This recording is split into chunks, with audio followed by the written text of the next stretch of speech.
Right now, Australia is suffering from one of its worst bushfire seasons in recorded history. If you would like to support our firefighters and communities in tackling these fires and helping with their recovery, please consider making a donation via the links in the description below.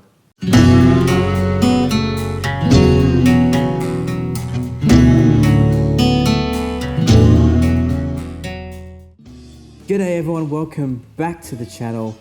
Happy New Year to everyone, and I hope you all had a fantastic holiday season with your family, your friends, and of course, your motorcycles. 2019 was a massive year. We saw some fantastic new bikes from both Harley Davidson and Indian motorcycle. The FTR 1200 proved to be a fantastic street city slicker capable of great fun.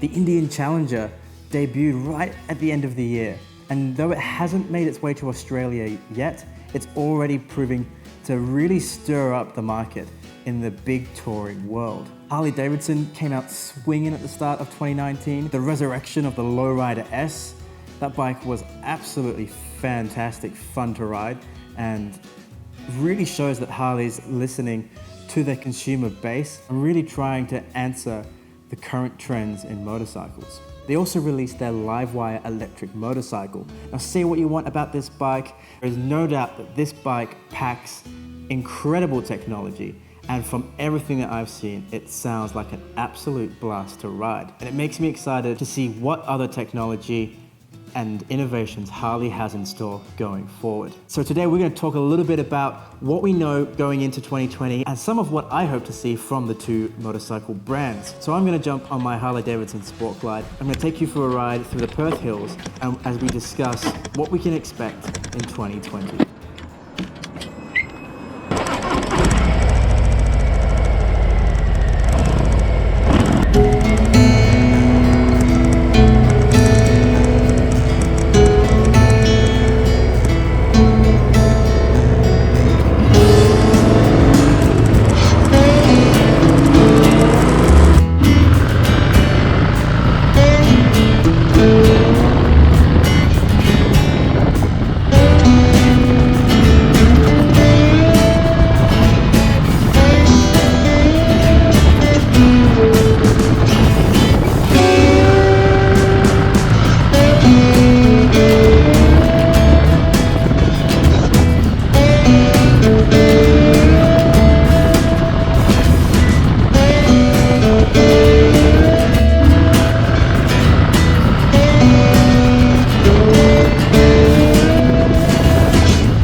All right, so let's start this conversation off with what we do know.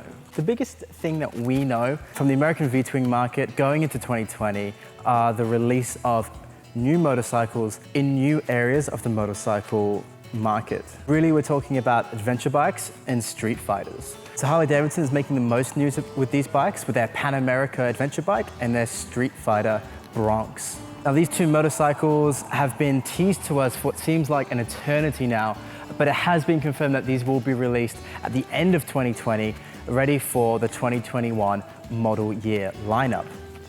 I have to say I'm really excited for these motorcycles, and there's been a lot of criticism towards the motor companies saying they won't be able to perform in these markets. And I understand the trepidation there, but I have to give Harley Davidson the benefit of the doubt. I have to trust that they are doing their due diligence and putting the market research in and making sure they have the best team backing these projects and testing these bikes alongside what will be their competition. In particular, I'm really excited for the Pan America. I love adventure bikes, and it's a market that I've always been interested in. I want to tell you more about my thoughts on the Pan America and why I'm excited for it, but I'm going to save that for a later video. Bronx brings some really great style cues to the street fighter market, and I'm hoping that this really speaks to new riders. I'm also hoping that Harley releases a learner-friendly model of the Bronx motorcycle, something that is below the already scheduled 975cc, hopefully something even smaller, something that will allow riders in countries like Australia and like Europe, where you need a low power to weight ratio motorcycle for your first license. This is a section that Harley Davidson really needs to develop their place in, and it's a place that Indian aren't even part of right now. So this part of the market, that new rider, that first motorcycle that people are able to buy, is a spot that these two brands, I think, really need to put some attention to. And I think the Street Fighter, given the right engine, could really fill a gap in Harley Davidson's lineup, and it could really be a stepping stone into the brand for new, younger riders. So it makes me very excited to see what Harley do with this platform. It's not just Harley who are bringing an adventure bike to the market. It looks like Indian are set up ready to release an adventure bike of their own, and based on the FTR 1200 platform. Now this is different to the rally spec FTR that's already available. This will actually be a purpose-built adventure bike based on the frame and engine of the existing FTR 1200.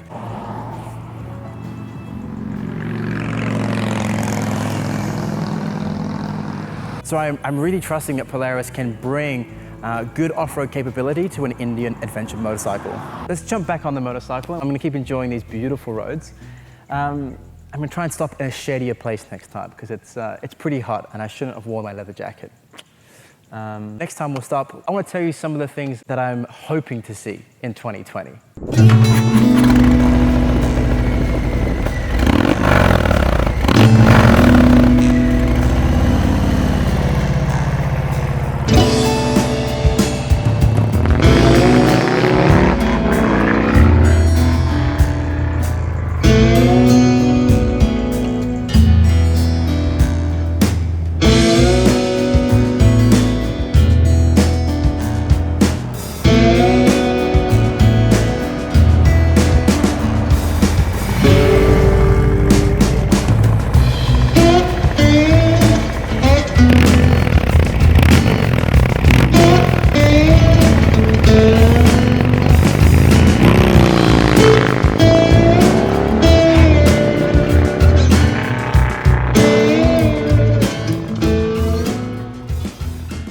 Alrighty, so I managed to find a nice sheltered spot here in the shade whilst we talk a little bit about what I hope to see from 2020 from Harley Davidson and Indian motorcycles. And yes, if you can recognize where I'm sitting right now, this is one of the spots where I like to take the bikes I test ride. So we'll start off with Indian motorcycles first. To see Indian go toe-to-toe with Harley and really force a competitive marketplace is really going to be what I'm most excited about for 2020. Later in the year, in about April, we'll finally see the Indian Challenger arrive in Australia. I'll be really excited to take that out for a spin. What I really hope to see more from Indian later through the year and into the next lineup is to see how they utilize that new 108 Power Plus engine. I'm really interested to see how that performs in a middleweight bike. For example, a bike like the Sport Glide here. I think Harley Davidson really hit a home run when it comes to their new Softail lineup, and it's a space where Indian Motorcycles currently isn't playing. So to see them utilize this new engine, one that is very much performance focused, and introduce it into a new lineup of bikes, of middleweight cruisers, is really what I want to see from the company going into 2020. Obviously, we know these new Revolution Max engines are going to be the center point for many of Harley's new bikes coming this year. We know that we have the Pan America, we know we have the Bronx. I'm excited to see what else Harley has in line and has in store for its customers with this new platform. I'm hoping that we're going to see a refresh of the touring motorcycles. Now, this is going to be a really big call given the fact that they're releasing so many new bikes in this new model year. In particular, with Indian Motorcycles recently bumping up their air-cooled Tourers into 116 cubic inch engines and obviously releasing that new 108 Power Plus liquid-cooled engine. Harley's really going to have to compete in the performance realm. Now, I know that the Milwaukee 8 114s are incredible engines. If you throw a stage 1 and a cam onto those engines, they absolutely fly and put out numbers well beyond the competition. But at the end of the day, many customers still demand the best numbers on the spec sheet from the factory. So I hope what we'll see is the displacement of the Milwaukee 8 jump up in their class. So that means that the 107s we have currently in bikes, including the Softails, will jump to 114s. And those 114 specials in the touring line will jump to 117s. Like I said, I'm hoping to see this, but I am pretty confident that this could happen in the 2021 lineup. Something less likely to occur, but I would really like to see, is refresh the chassis of the touring bikes, in particular move to a monoshock design. The monoshock design performs really well in their Softail bikes, and Indian utilizes the same kind of design in their touring bikes. All in all, it gives the bike really great handling. Now I know that I'm not alone in this. Many people also want to see this kind of refresh happen with the touring frames. I think this one's a bit of a bigger call. Whether this year or next, I think it will be on Harley's radar. It just depends on when it will be. So that's a little bit of what we expect to see and what I hope to see from the V-twin market going into this new year 2020. I hope you enjoyed this video, and let me know what you think in the comments below with what you hope to see and expect to see coming this year in motorcycles. As always, be sure to ride safe, drink some damn fine coffee, and I wish you all an awesome 2020. Thanks for watching. Peace.